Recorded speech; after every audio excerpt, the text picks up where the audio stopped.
Dear student, once again I welcome you here in this Sachchidanand learning channel. Student, आप लोग देख रहे हैं इंग्लिश क्लास 11 और क्लास 12 का ए देख रहे हैं। आप लोग इंग्लिश ग्रामर में सिंथेसिस हम बता रहे हैं और सिंथेसिस में हम लोग आज कॉम्प्लेक्स सेंटेंस बनाना सीखेंगे। इसके पहले हम बता दें स्टूडेंट कि जो पिछला वीडियो बनाया गया था पार्ट 1 से लेकर के पार्ट 5 तक, जिसमें हम लोग सिंपल सेंटेंस बनाना सीख रहे थे। सिंपल सेंटेंस मिला करके एक सिंपल सेंटेंस बनाया जाता था, ठीक है। तो यहाँ पर आप लोगों को सिंपल सेंटेंस, कॉम्प्लेक्स और कंपाउंड सेंटेंस क्लास 11वीं और 12वीं दोनों में आप लोगों को स्टडी करना है। तो सिंपल सेंटेंस हम बना चुके हैं पार्ट 1 से लेकर के 5 तक, जहाँ पर बड़ी ही अच्छे ढंग से आपको समझाया जा चुका है। और जो लोग उसे नहीं देखे हैं, हम डिस्क्रिप्शन में नीचे अपना लिंक दे रहे हैं उस प्लेलिस्ट का, इंग्लिश क्लास 11 NCERT। वहाँ से पहुँच करके जा करके चेक करें, या सीधे मेरे फ़ोटो पर क्लिक करके मेरे उस प्लेलिस्ट वाले चैनल पर पहुँच सकते हैं और हर वीडियो को आप देख सकते हैं। वहाँ पर आप लोगों को प्रोज, पोइट्री और स्नैपशॉट कराए जा रहे हैं, साथ ही साथ ग्रामर को पोर्शन भी हो रहा है। और स्टूडेंट जो लोग नए हैं प्लीज़ चैनल को सब्सक्राइब कर लें फॉर सपोर्ट मी। तो यहाँ पर आइए हम लोग आगे बढ़ते हैं। कॉम्प्लेक्स सेंटेंस क्या है और कैसे दो वाक्यों को मिला करके हम कॉम्प्लेक्स सेंटेंस में सिंथेसिस करते हैं। तो स्टूडेंट, कॉम्प्लेक्स का मतलब होता है मिश्रित वाक्य, ठीक है। और इस प्रकार के जो सेंटेंस होते हैं, इस प्रकार के सेंटेंसों में एक प्रिंसिपल क्लॉज होता है, और दूसरा जो होता है ना वो सब ऑर्डिनेट क्लॉज होता है। सब ऑर्डिनेट क्लॉज, प्रिंसिपल क्लॉज का मतलब होता है मुख्य उपवाक्य और सब ऑर्डिनेट क्लॉज का मतलब होता है आश्रित उपवाक्य, करेक्ट। तो ऐसे सेंटेंस होते हैं जिसमें कि प्रिंसिपल क्लॉज होगा। प्रिंसिपल क्लॉज का मतलब मुख्य उपवाक्य, क्लॉज का मतलब होता है उपवाक्य, ठीक है। और दूसरा का होता है सब ऑर्डिनेट क्लास। सब ऑर्डिनेट क्लास का मतलब कि वह प्रिंसिपल क्लॉज पर डिपेंड होगा, निर्भर होगा, आश्रित होगा, ठीक है। तो प्रिंसिपल क्लॉज और सब ऑर्डिनेट क्लॉज दोनों का अर्थ, दोनों को मिला करके पूरे सेंटेंस का अर्थ बनता है, ठीक है। जब तक आपका दोनों नहीं मिलेगा एक वाक्य का अर्थ नहीं बैठ पाएगा। तो यहाँ पर हमने एक एग्जांपल दिया है, आई सा a man who was dumb. मैंने एक आदमी को देखा जो कैसा था, गूंगा था। अब दोनों में चेक करें, यह जो आई सा अ मैन है ये प्रिंसिपल क्लॉज है, यानी ये मुख्य उपवाक्य है। और इस पर जो डिपेंड हो रहा है, आदमी था कैसा, गूंगा था, यानी इसको बोलते हैं सब ऑर्डिनेट क्लॉज, जो कि इस पर डिपेंड है। यदि यहीं से देखें हूँ वाज डम्ब तो इसका बहुत खास अर्थ नहीं निकल पाएगा।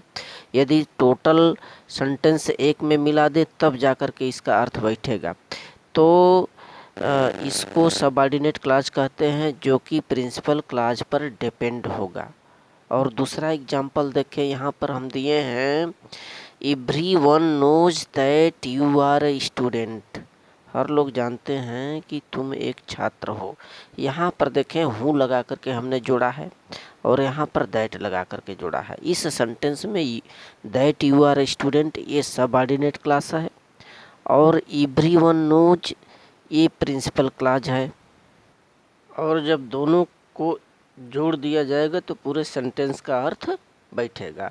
आगे आए हम चेक करें, समझते हैं कि है क्या ये।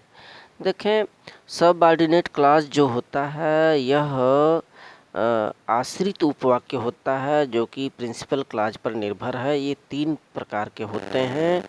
पहला होता है नाउन क्लॉज, दूसरा होता है एडजेक्टिव क्लॉज और तीसरा होता है एडवर्ब क्लॉज। और तीनों के प्रयोग से हम लोग कॉम्प्लेक्स बनाना सीखेंगे। सबसे पहले हम नाउन क्लॉज लेंगे। नाउन क्लॉज का मतलब होता है संज्ञा उपवाक्य, एडजेक्टिव क्लॉज का मतलब विशेषण उपवाक्य और एडवर्ब क्लॉज का मतलब क्रिया विशेषण उपवाक्य। तो सबसे पहले यहाँ पर हम नाउन क्लॉज से देखेंगे और समझते हैं। देखें, यहाँ पर नाउन क्लॉज के प्रयोग से कॉम्प्लेक्स सेंटेंस हम लोग कैसे बनाते हैं। नाउन क्लॉज का मतलब होता है कि संज्ञा, नाउन का मतलब होता ही है संज्ञा। तो जब वाक्य में ये जो नाउन की तरह यदि क्रम करने लगे, वाक्य में कोई नाउन की तरह कार्य करता हो, तो ऐसे क्लॉज को हम लोग नाउन क्लॉज कहते हैं, ठीक है। और यहाँ पर कुछ हम वर्ड्स लिखे हैं जिनकी मदद से हम लोग नाउन क्लॉज बनाते हैं। इनको सिर्फ पढ़ते चलें, फिर आप स्वतः ही समझ जाएंगे कि हकीकत में कैसे ये बन रहा है। तो यहाँ पर देखेंगे नाउन क्लॉज वाले जो वर्ड्स होते हैं ये दैट, हूँ, व्हिच, वेयर, व्हाट, व्हेन, ये सब होते हैं। Correct.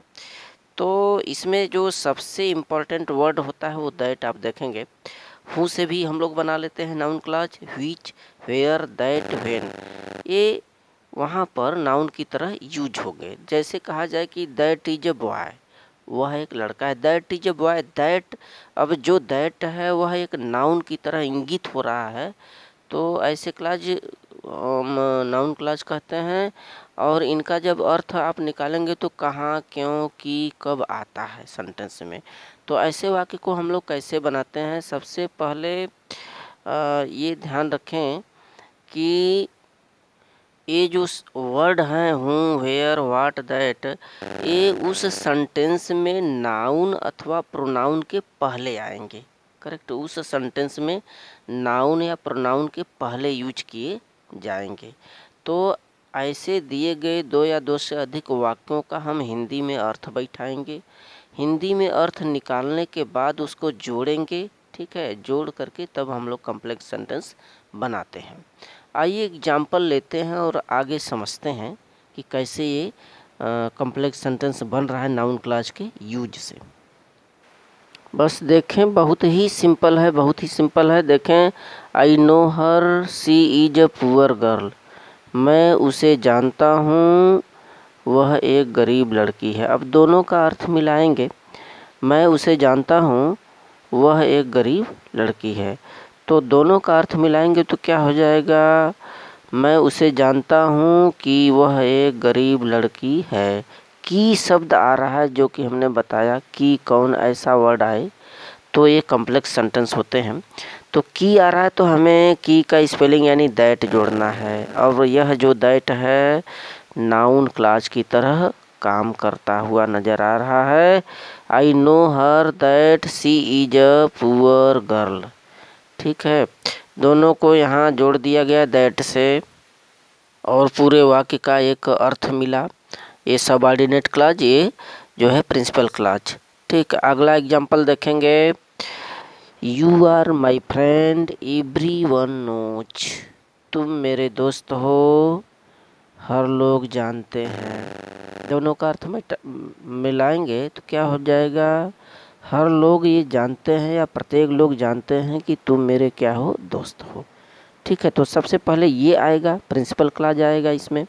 Everyone knows that you are my friend. देख रहे हैं, सिंपल है ना। यहाँ दैट स्वतः ही चला आ रहा है, तो ये दैट शब्द काफ़ी इम्पोर्टेंट है, इसका आप संज्ञान में रखें कॉम्प्लेक्स सेंटेंस बनाते वक्त।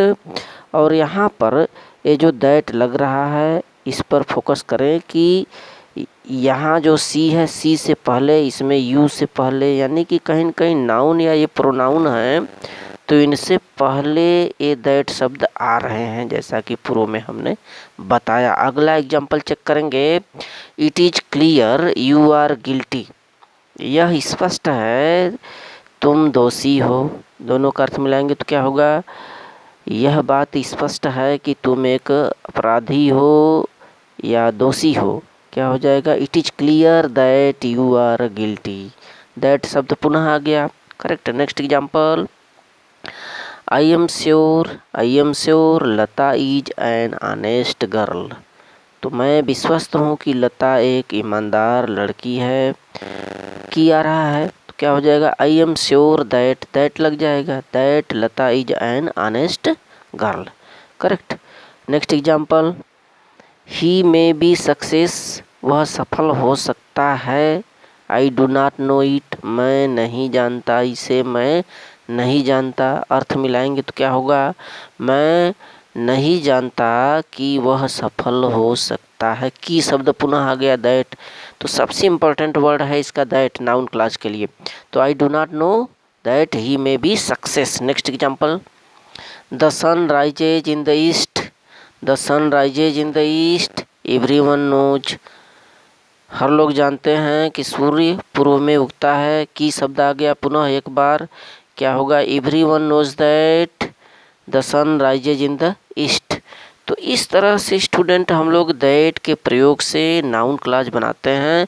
कभी कदार ये हूँ और व्हाट भी यूज कर लिया जाता है, लेकिन अधिकांशतः दैट आप संज्ञान में रखें। So thank you.